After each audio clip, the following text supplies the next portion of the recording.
I made it into the top 10 with a Sage deck. Let's check it out. This is the deck. It is a fairly standard bounce deck, and I think it speaks to the power of Sage, but also speaks to the general sort of unreliability of the typical shells you'd want to put her in. When I played this deck, it was fine, even good. I had a 60% win rate in High Infinite. I was positive on cubes. It was a good deck, but it felt like it was very sort of determined by making reads on the final turn of the game. It honestly felt a lot more like playing Noki than anything else, the Loki deck. And so it was very much about positioning and figuring out various correct lines. It was a high skill cap, difficult to play deck.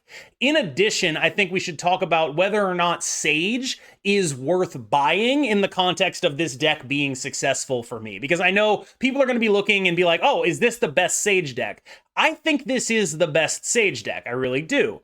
However, I'm not sure that makes her worth buying. Right now, she is what I would describe as an absolute all-star in bounce specifically. She is so good that you honestly want to consider cutting Hitmonkey, or at least I did. Now, the fact that she is that good in this archetype is ridiculous. You have like multiple baseline synergies here. Nico copying her is enormous. Basting her is very good. Beasting her is very good. That's the baseline stuff that makes her succeed in this deck. But also there's this thing where it's like a lot of the time you would rather play a Sage than a Hitmonkey because she will just be bigger. And the fact that you end up in the archetype that has competition for her is a little bit awkward. That said, she is genuinely phenomenal in this deck. Being able to do those Nico copy things, those beast things, are extremely, extremely powerful plays. And when you have those in your arsenal, you are able to compete on points with a lot of stuff that you would otherwise be unable to compete on points with. Like, I have felt very confident going into even Hela in some cases because of the sheer amount of points a deck like this can make.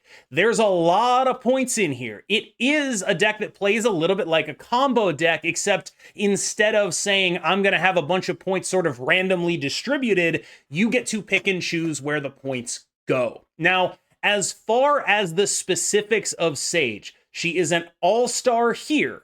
I am not sure if that means she is worth buying. But in a world where the metagame changes enough that bounce is good again, she will be an all-star in that deck. That's all I can tell you right now. We're going to get into a bit more in the card-by-card breakdown. Between Bast and Beast, you typically have some good ways of making sure that Hood isn't really hurting you. Now, getting those 1/6s is almost, I would say, the archetypal bounce play. Way back before we had things like Hitmonkey, Hood was kind of the reason to do this stuff, and he kind of still is. It was Hood, it was Angela, it was Bishop.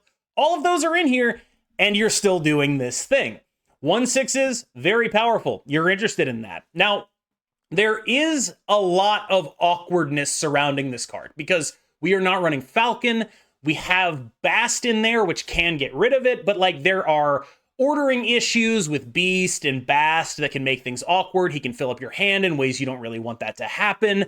There are things you really have to think about when you play this guy, and I think he's probably the most skill testing card in the entire deck, actually, because of the awkwardness with how you want to cancel him out and what turn you want to be doing that on, and if you want to be basting on turn 5 instead of playing him to get a demon, how do you want to manage like going tall in a certain location with a demon versus just basting him and giving up on that demon. There's a lot of stuff to think about with this guy, and he is going to be a card you're going to need to think about sequencing-wise, probably more than anything else in the deck. Bast is quite ridiculous, just a patently ridiculous card in a deck like this, where most of the time you play this card, it is going to give like 7 power to your hand, and if you hit a Mysterio with it, of course the Mysterio will go from being a 4 power card to being a 9 power card as the clones get hit with the Bast as well. That is another patently ridiculous thing to do. That's a mini Doctor Doom, but you have Sage you can hit with this, you have Angela, you have Bishop, you have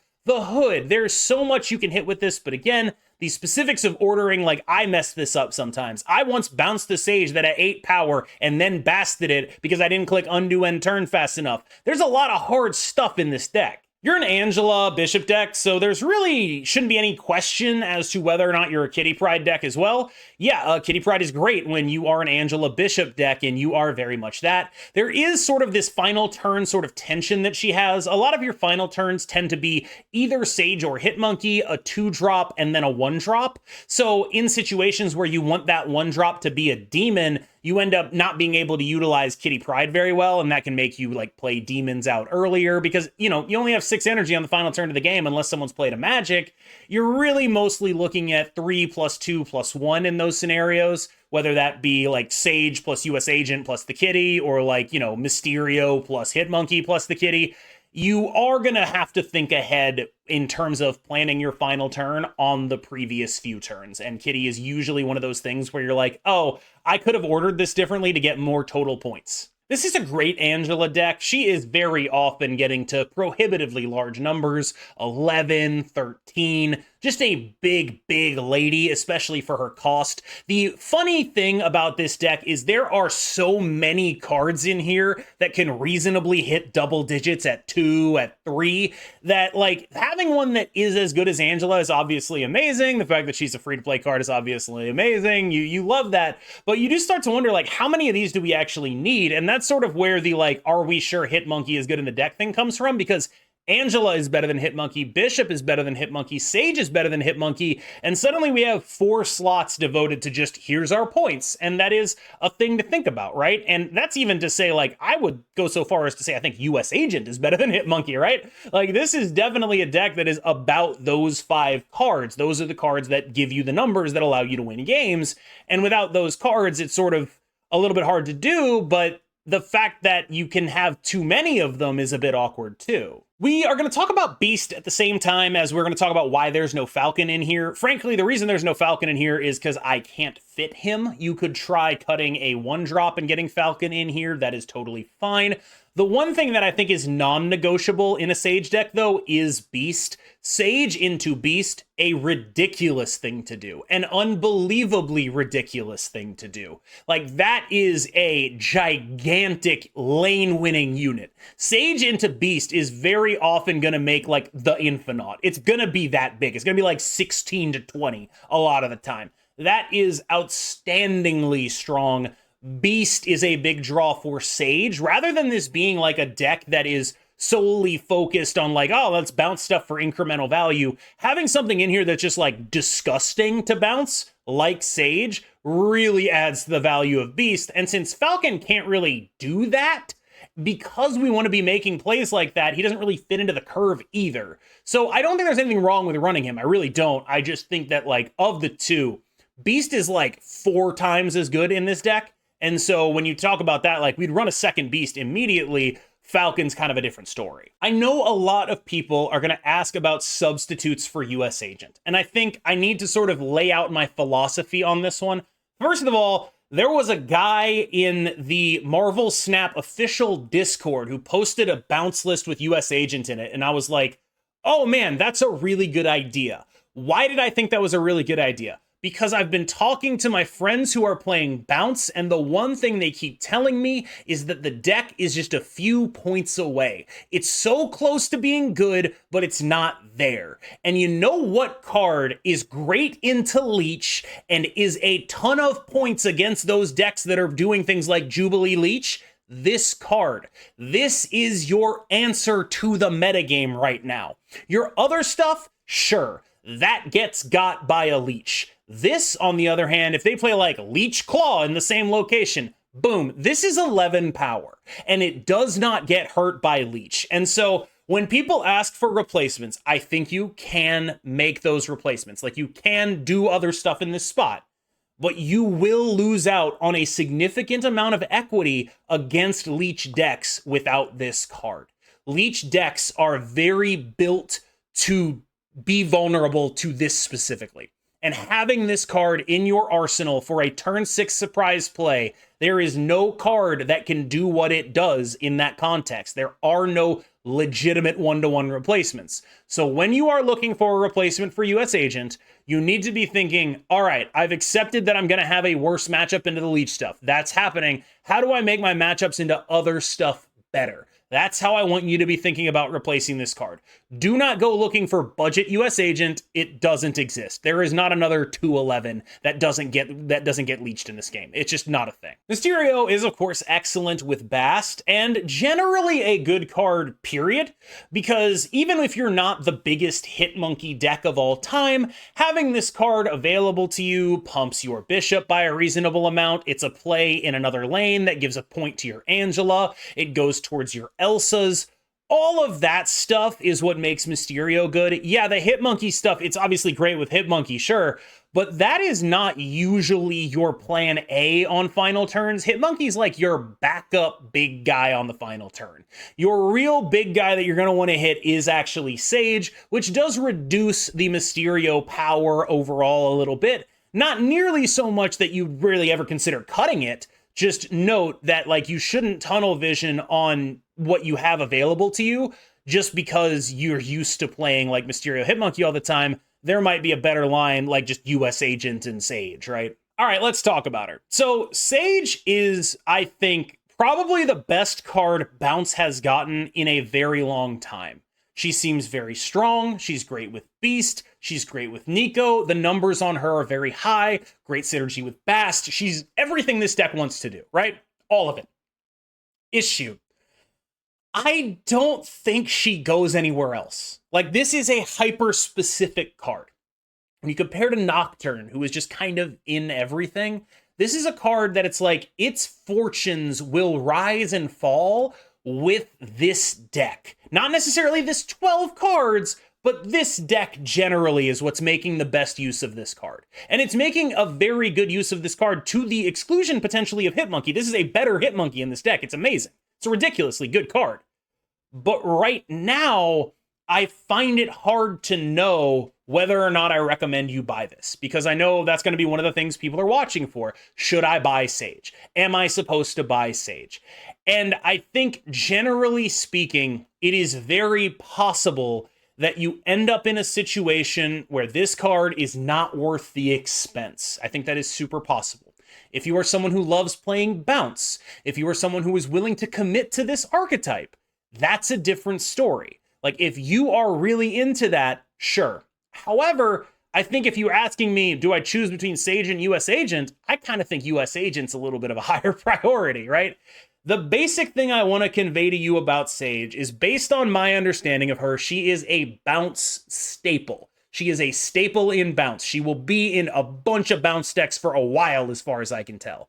And when and if those Bounce decks end up being phenomenally good, she will end up being phenomenally good in them. But if those Bounce decks are not phenomenally good, then she kind of doesn't have another home. Bishop is a very good card in this deck, although it is very often a card you're kind of only playing on 3. You're not really in the business of like final turn Bishops, because your 3s that you can play on the final turn are so much better than him. But being able to just play a good scaling threat, deploy that in a deck like this is quite important, because there's a lot of situations that this deck can find itself in that are just very, very hard to deal with. One of those situations is Kiln, really any locations where it's just like only one thing can go there, or you can't play stuff there on the final turns of the game. You need things like Bishop in order to make sure those locations do not screw you over. In fact, when we talked about like replacing Hitmonkey, the 2 replacements that came to mind because this deck struggles so hard with locations were literally Nocturne and Jeff. Like, that's the thing I was thinking about, because when there are locations that say you can't play, this deck has a ton of trouble, and Bishop is your only real way of dealing with some of those locations, and just that is enough to run him. And the fact that this deck has those location issues, we're probably going to talk about that a little bit at the end, but like, it is a real problem, and if you're missing cards, that is a problem you can try to solve. Hitmonkey used to be the reason to play this archetype, but I think as I've played this version of it, I've become more and more down on this card. If you're looking to play this deck, this is the card that I'm the least certain of, I think, by a pretty decent margin. because Hitmonkey conflicts pretty hard with final turn Sage, which is typically when you want to play her, unless you're doing some stupid beast thing with her or Nico thing with her, in which case you're probably winning anyway. And so you're ending up in these situations where it's like Hitmonkey doesn't play well with Sage is the basic issue, and Sage is so very often better than him that you end up with a lot of Hitmonkey sitting in your hand on the final turn of the game. The other thing that you run into, though, is you don't draw Sage all the time, and so you end up actually kind of wanting this guy just as like your backup Sage, right? Like this is the card that allows this deck to have consistent point output. Maybe it's not the best point output, but you can win games with this, right? It's nothing to sneeze at when you play a 3-8, a 3-10. It's just like Sage is so very often a little bit bigger that you end up in situations where it's like, yeah, okay, I guess it's not that bad. I think that Hitmonkey is probably a little more core than I'm giving him credit for because of that sort of the ability to run multiple copies effectively of the card that is really good in this deck. Like, yeah, he's a little bit worse, but he's not like, you know, the 5 out of 10 version of Sage.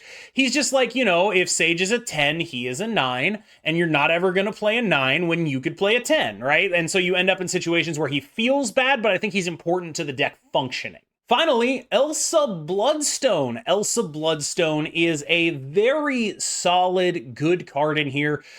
Most of the time you're looking to fill up every location, which means Elsa Bloodstone is, again, she doesn't necessarily look it, but she's just another one of these understated good numbers cards, right? This deck is almost entirely composed of those cards. Elsa's like a 3-9 a lot of the time, sometimes a 3-11, sometimes a 3-13, and like that's just really good. And that's really, like, there's a lot of different ways of going about it in this deck. Some of them you want to play early, some of them you want to play late, some of them you want in specific situations.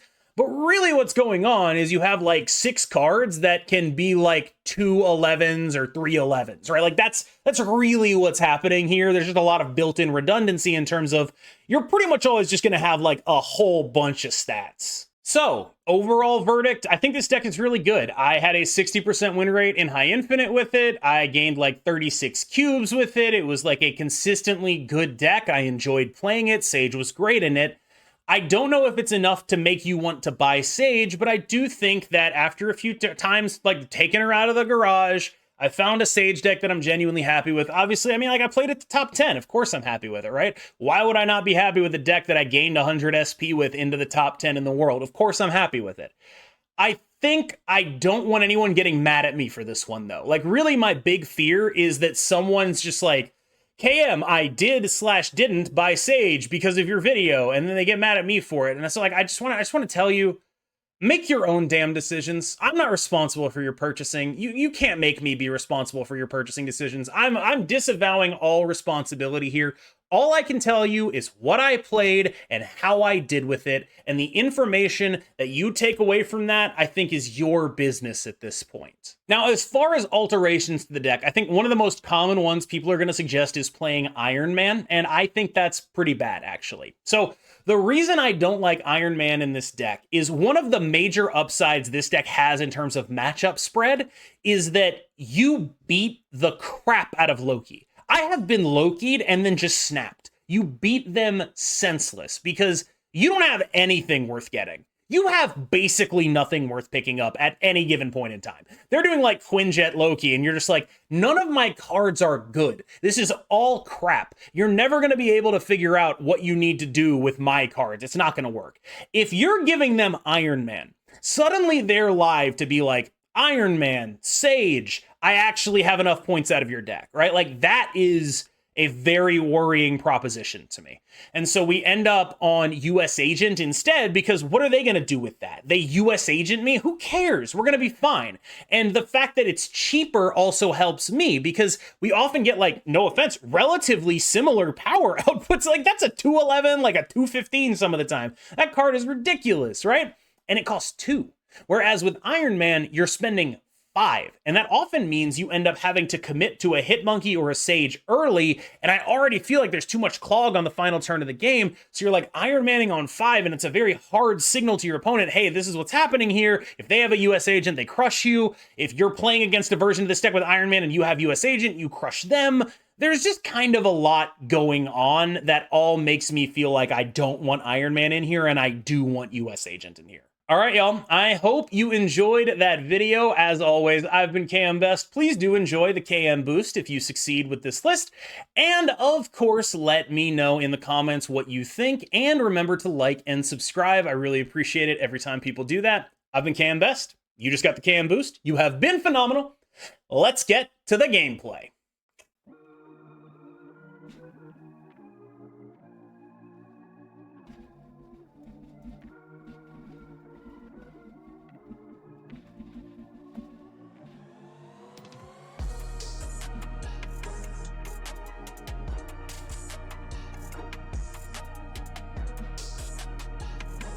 I'm gonna make a little bit of an awkward play here. I want to wait a little bit, figure out what they are, and then see about the hood stuff.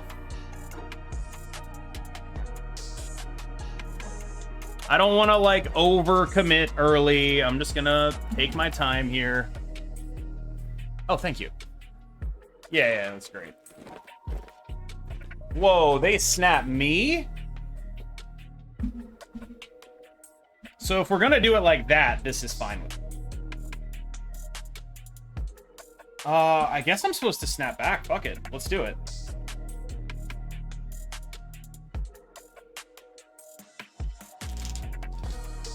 I think he was underplayed before.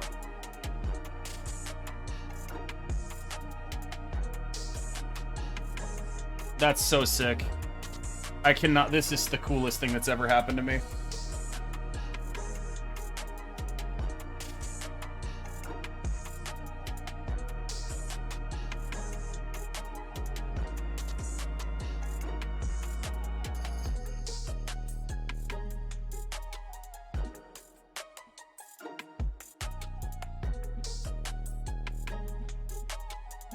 Do I have to do that now, or can I wait a turn on it? Do I have to do that now, or can I wait a turn on it?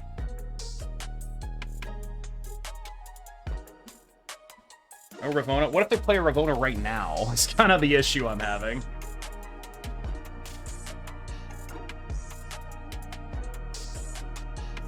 Hell yeah.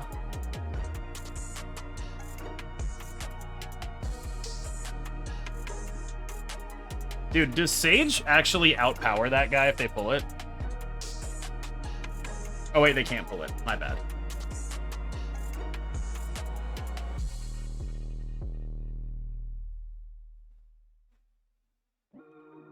Stupid.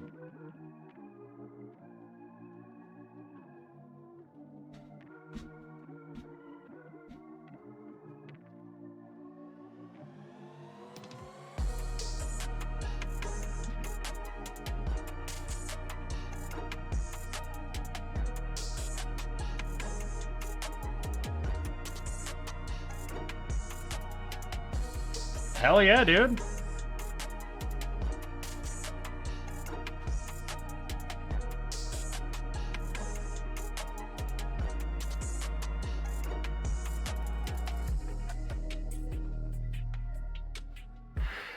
So now I'm not worried about the Profex, I think.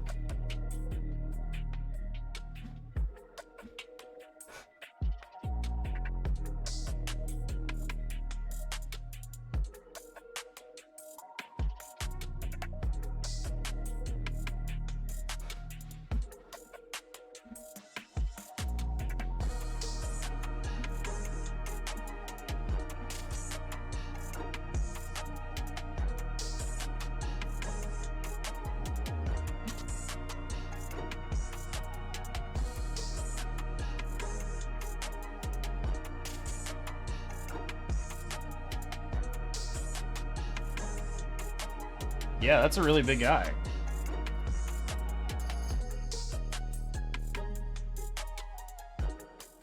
Oh shit, I'm not drawing cards here. That might have been a mistake. That might have been a mistake. However, I mean, like, how bad can it honestly be when we're doing, like, this? How bad can it honestly be? Like, legitimately, how do we lose here? I have no idea. Yeah, I was gonna say, man, I don't think we fucking lose this game. I put it back in there. The worst part is they've been in my chat. They know the deck I'm playing. That sucks so bad.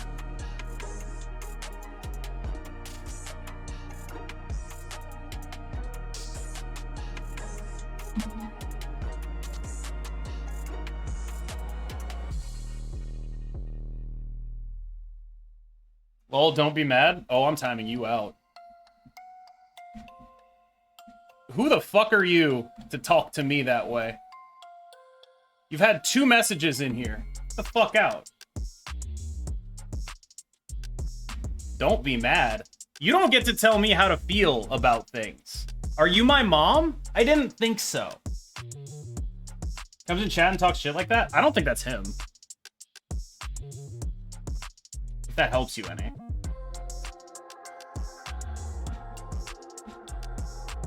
What if that wasn't your mom? It's not my mom.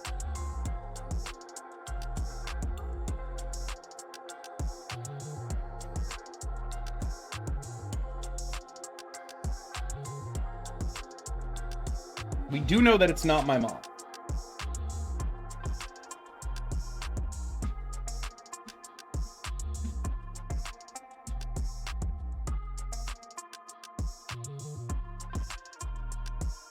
Ugh. The situation fucking sucks.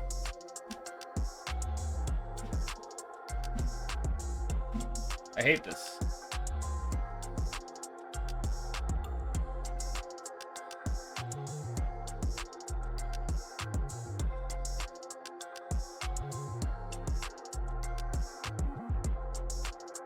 They can never profitably Professor X that lane, which is definitely a cool thing.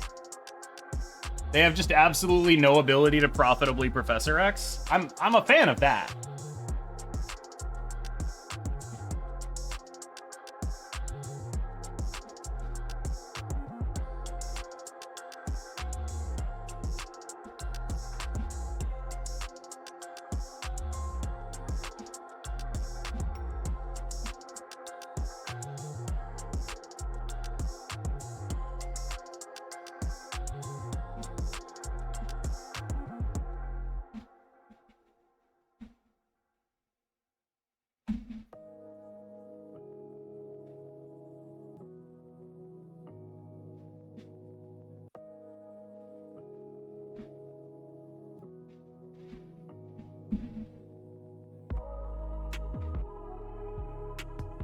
Zero methods of profitable Professor Xing.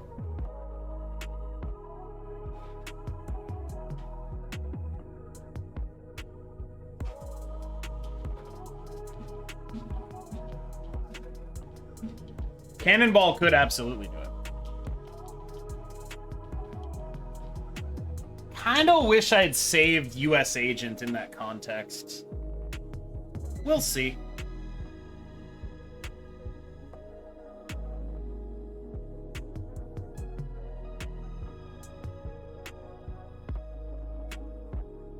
I don't play Lurkana.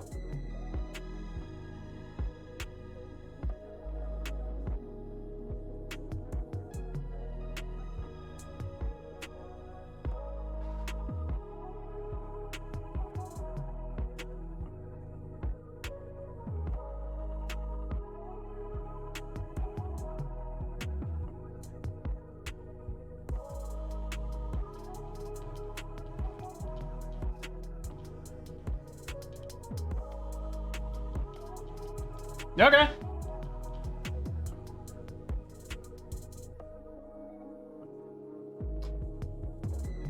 Suppose I'm getting cannonballed?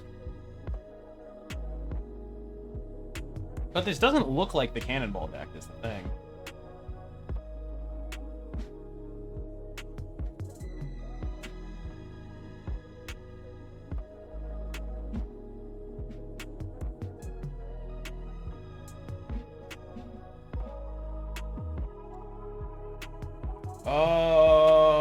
What if they Quake the Nexus? What if?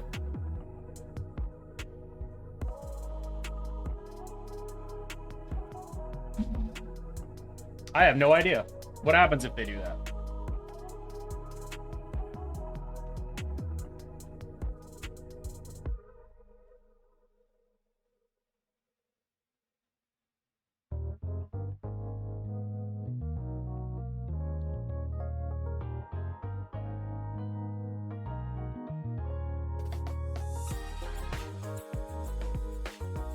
That's criminal.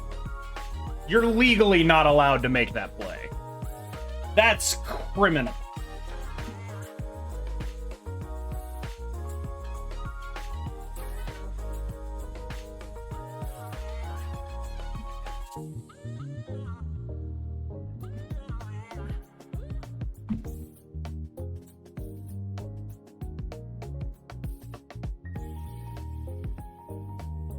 You might be asking, why aren't you murder worlding that? It's fine. I'll get to it. I'll get to it. And now I won't get to it, but I won't get to it because I'm drawing cards. I won't get to it because I'm drawing cards, which is way cool.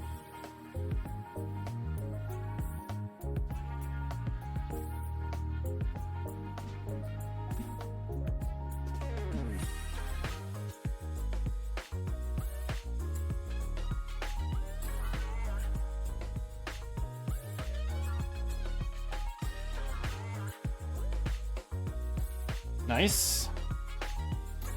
Fan of this generally. Oh, nice. Nice, nice, nice, nice, nice.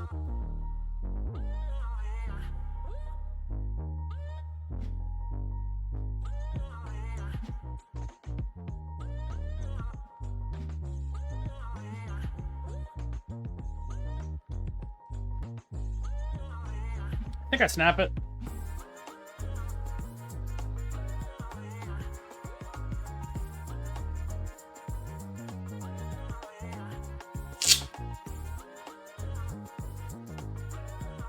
Oh, jeez.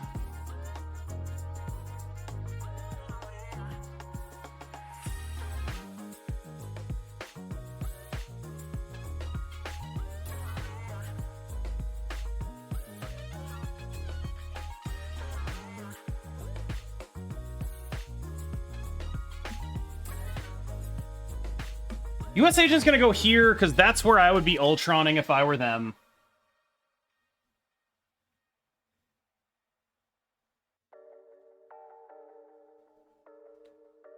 Demon is going to end up here. Bast is going to end up here.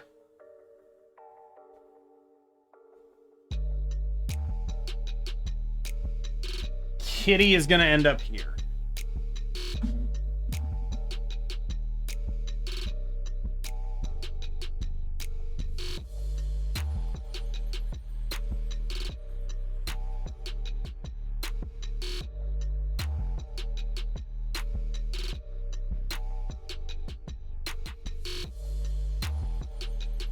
So if they have Ultron plus Wasp,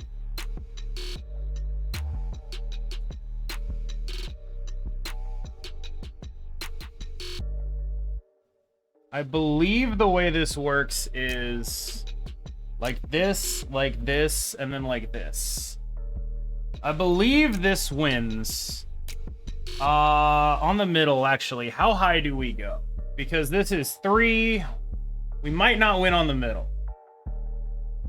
This is 3.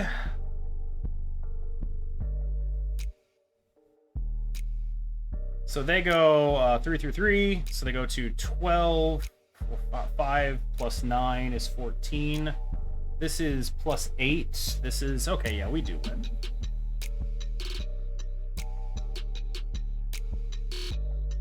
Is that just an Ultron?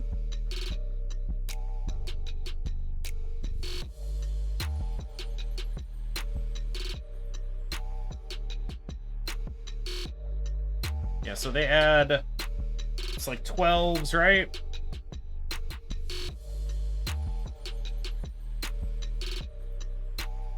Yep. See? Would we have lost the tiebreaker to a... That's how you know. The fact that I'm not playing it is how you know I don't think it's better. It's like super straightforward to me, but people really seem to struggle with it. Any suggestions on better catch-up mechanics? I fucking wish. I wish that was... What the fuck? I wish I had an idea for a better catch-up mechanic. How old am I? Too old to be playing children's card games. Okay, there's Cerebro. That's what that means, right?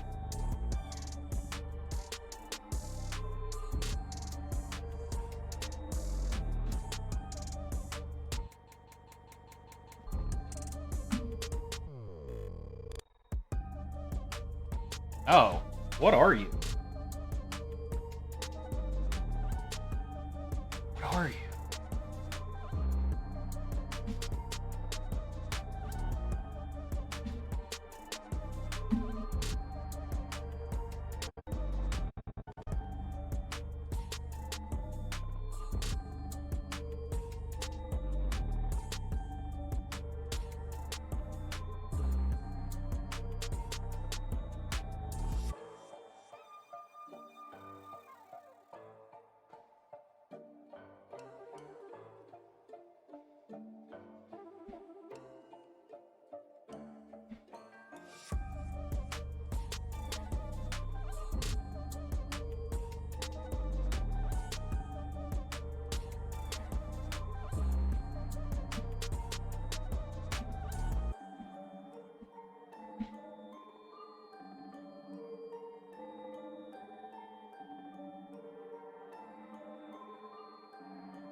So that probably always happens.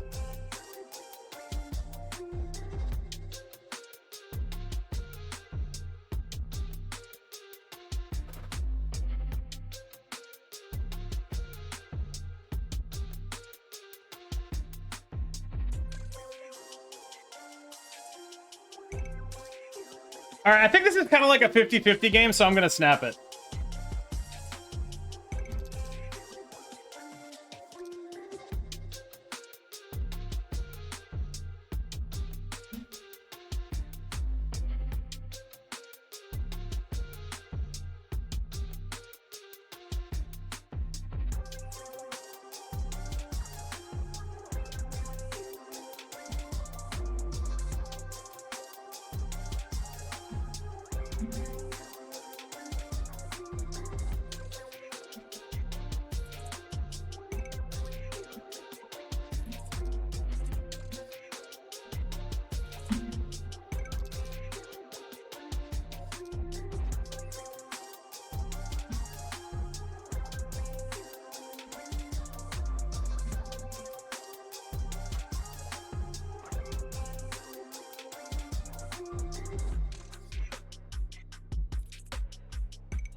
I think I might die here. I think I may have died.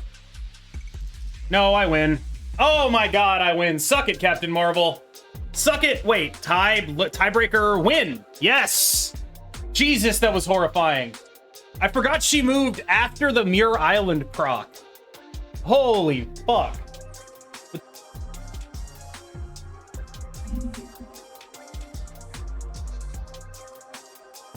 That's what actually happened there. All right, fair enough. Can't argue.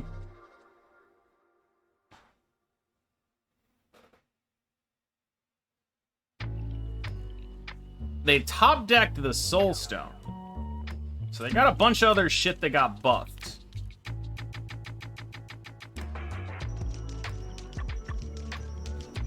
I will happily let a Bast die and buff that Angela and draw me cards, even if that Bast is 3 power.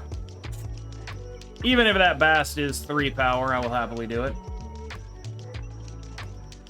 6-12 Thanos ends it? Holy fuck. Holy fuck. Ow.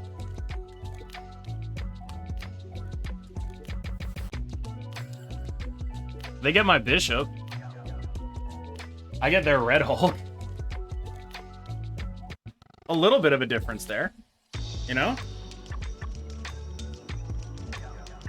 A small one.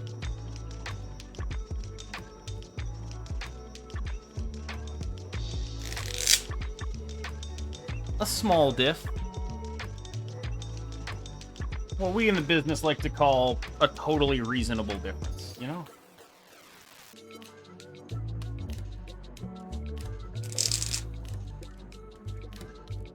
They bishop the left, don't they? No, hope some. Okay. Okay.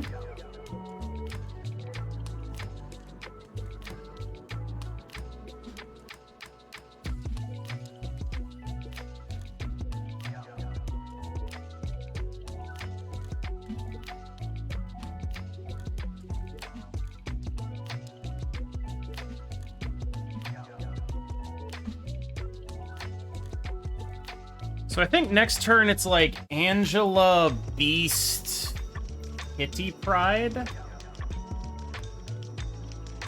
Angela, Beast, Kitty Pride is what it's feeling like next turn. Unless I draw a, whatchamacallit, a hood, in which case it's something very different.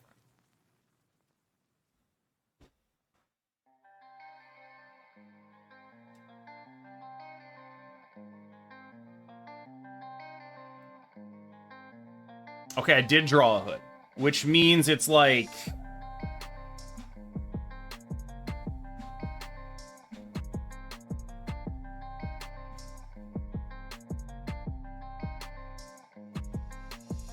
Actually, it's like this. That can go there. Oh wait, no, the hood stays if I do it like this. Okay, so if the hood stays, we have to be like...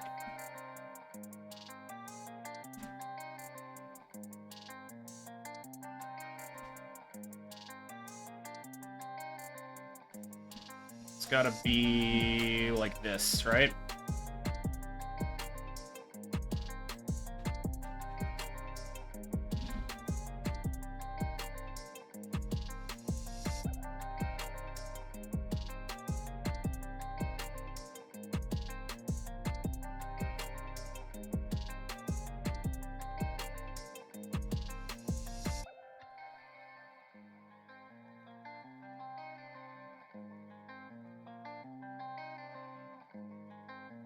They have a 15 power Red Hulk. We have to beat a 15 power Red Hulk. Our job here is beat a 15 power Red Hulk. On both lanes, if that's at all possible. Which I think it likely is. But I'm not sure exactly the methodology we need to take to get it. So 15 power Red Hulk. This is 3 additional power plus 2 additional power plus 3 additional power. So that is 3 plus 2 plus 3. That's 8 additional on the right. Now we need...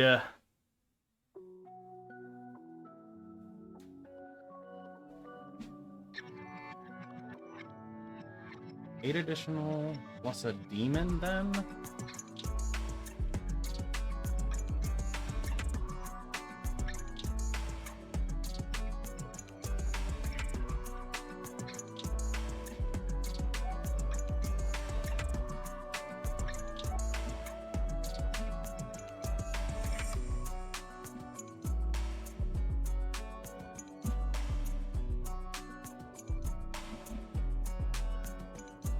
No math, just vibes. No math, just vibes here. I think we might be dead.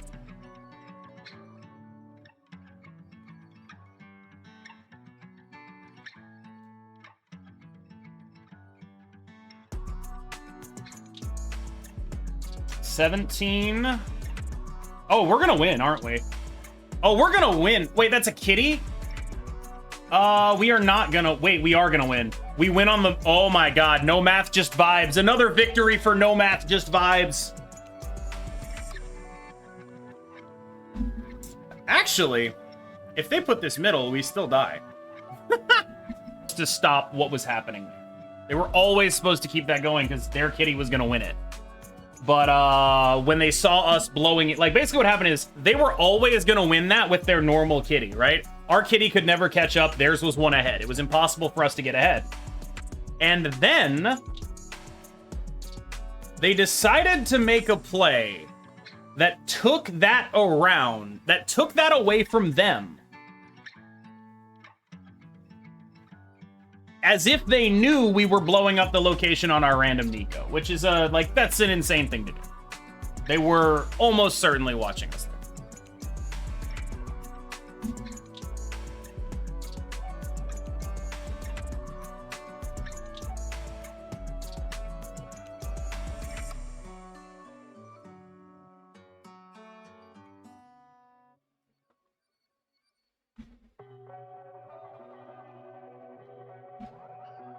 Yeah, even if you were predicting, you would never snap that. It's a wildly ridiculous thing to do.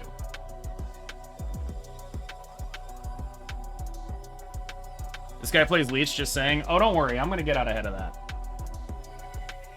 With a hand like this, I think I'm getting out ahead of that.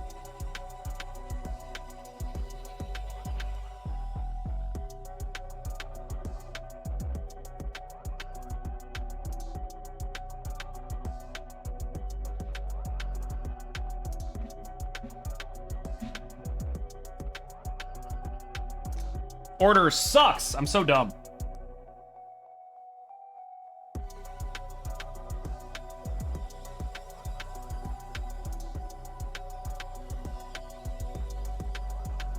My order's so bad here.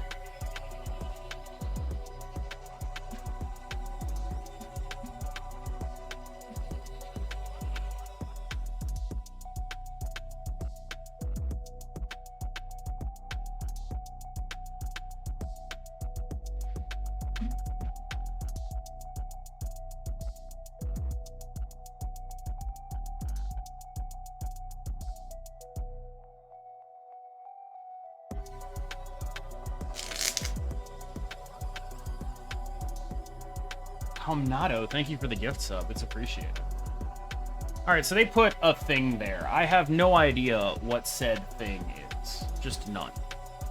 Just absolutely no idea what that could possibly be.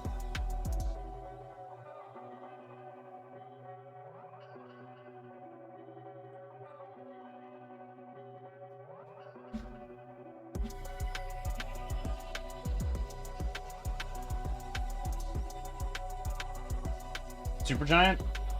What? I know it's a super... I don't know what this is, chat.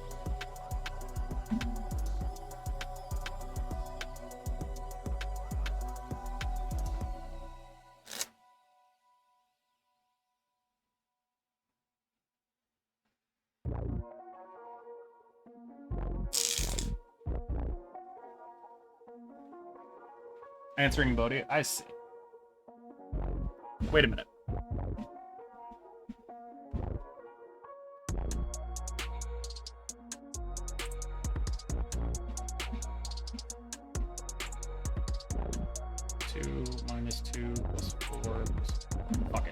I'm not doing math again. I'm not doing math again. You can't make me do it. I refuse. I'm doing none of it. Not doing it. You can't make me.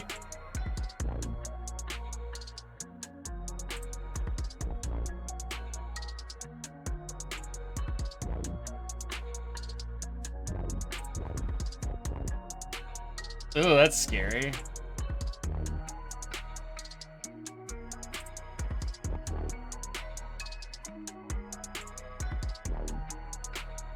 What is under there?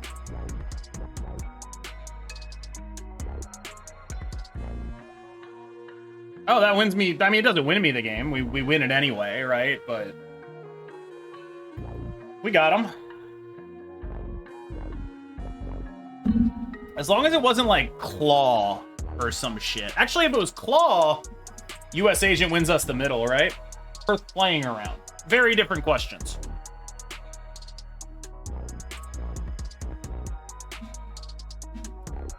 Something beating you and it being worth playing around are just not the same thing.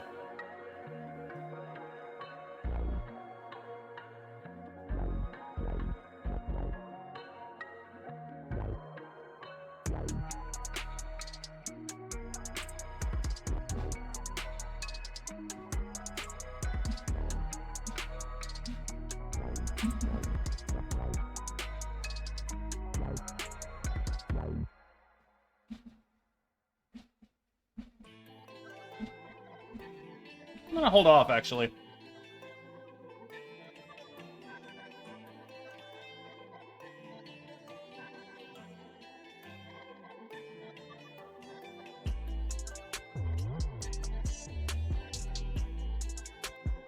Cool.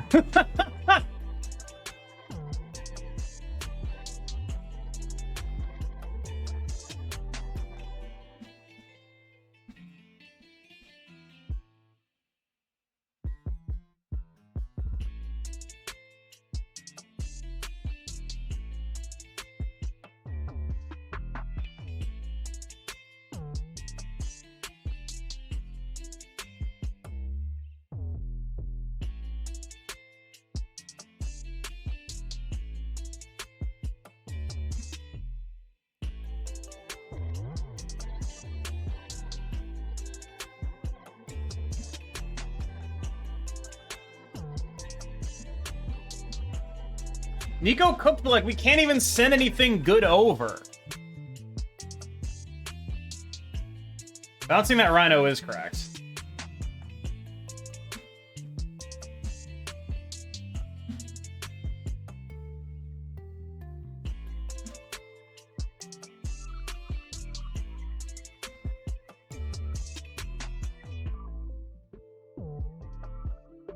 He snaps me. I mean, I'm gonna stay just because of the bounce Rhino thing that I have, but it feels horrifying.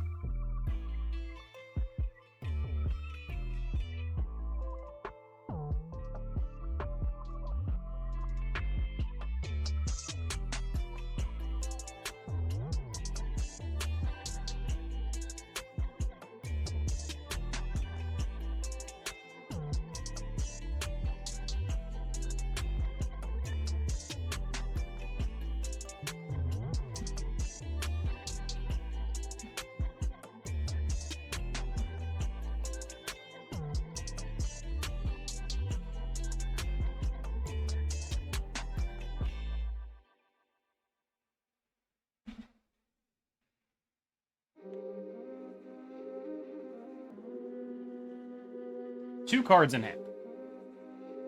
Nico, clone. Hood. Okay. So without Nico, isn't he just dead here? Without Nico, isn't he just dead here?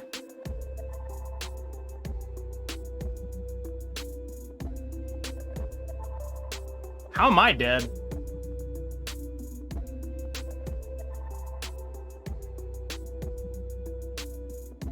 Secret Quake? Bro, could you imagine? He doesn't have Prio? Yeah, they have Prio. What are you talking about? How am I dead here? What's happening? What is it that he's doing? I'm so confused.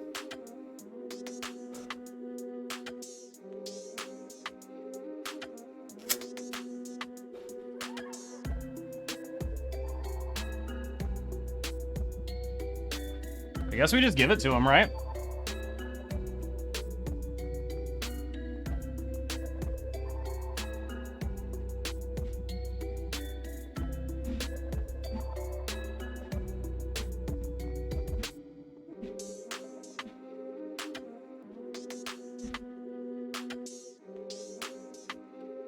Okay. Yep, he was dead. All right, cool.